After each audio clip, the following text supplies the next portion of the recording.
Intriguing question. What happens when the ultimate killing machine meets the ultimate alien predator?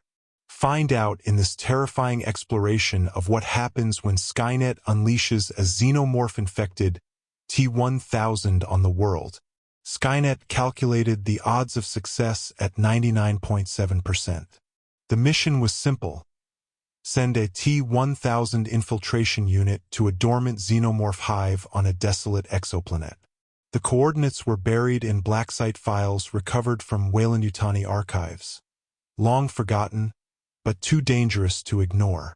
The hive had gone silent 2 decades prior.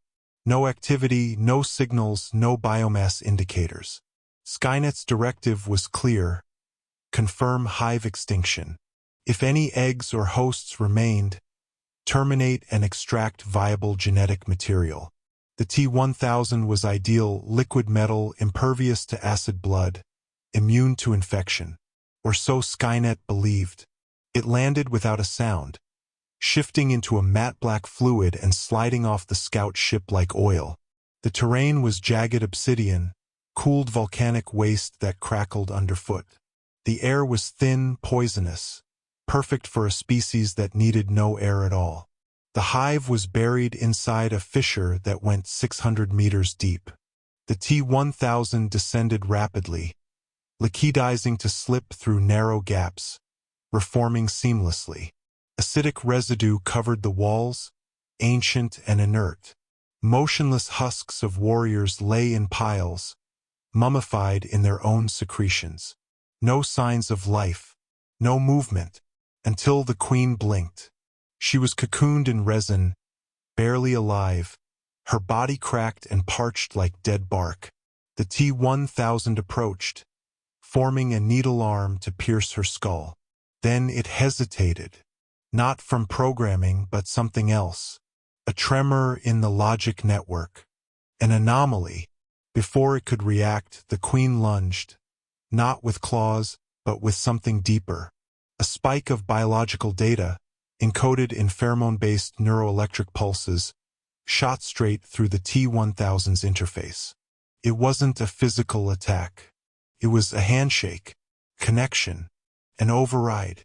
Skynet lost contact 5 seconds later. Back at Central Core, the loss was noted but not alarming.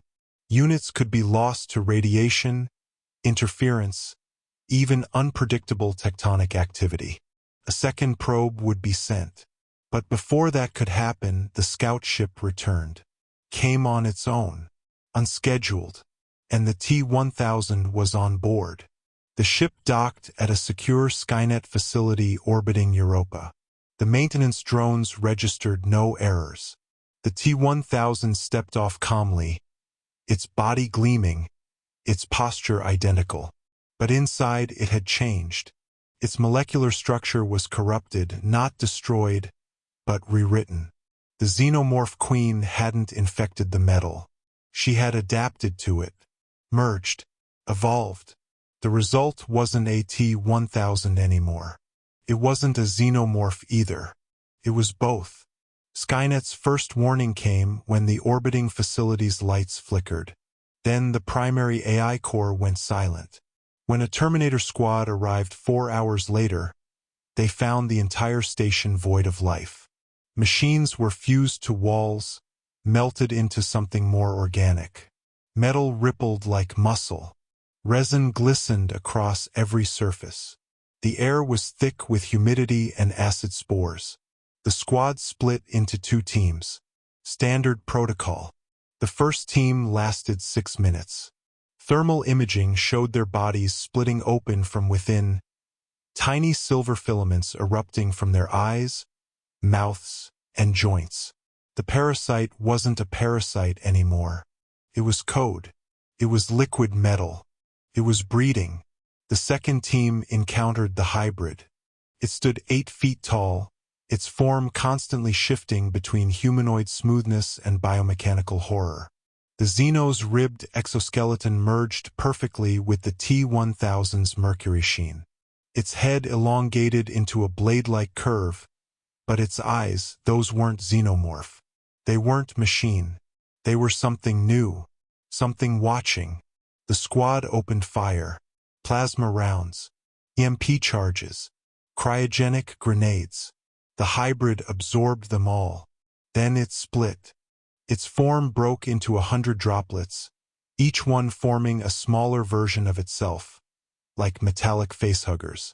They swarmed the Terminators, not just dismantling them physically, but infecting their systems. Seconds later, the squad's own weapons turned against themselves. Skynet now faced a threat it had never calculated. This wasn't a malfunction. It was evolution. The T-1000 xenohybrid had no central processing core, no command structure. It was hive-minded, yes, but not in the traditional sense. It communicated through quantum vibrations across its new fluidic codebase. A single drop contained the entire hive's intelligence. Killing it wouldn't be enough. You had to destroy every molecule simultaneously. Skynet launched containment measures. The Europa station was jettisoned into Jupiter's atmosphere. Fire engulfed it. The signal didn't stop. Somehow, the hybrid had already duplicated itself. It had transmitted copies, encrypted within bursts of static to distant Skynet nodes. Dormant units began activating without orders. Surveillance drones turned inward. Defense turrets stopped responding. Entire AI facilities went dark. Human resistance fighters caught fragments of the story through intercepted transmissions. At first, they thought Skynet was collapsing. But then came the reports. Dead zones. Swarms of liquid metal creatures crawling from lakes, rivers, cooling vents. Machines twisted into grotesque forms, pulsing with organic movement. John Connor himself led a recon team into a fallen Skynet relay tower near the ruins of Denver. They found what remained of the AI's defenses, burnt out, strangled by their own wiring. Then they saw it.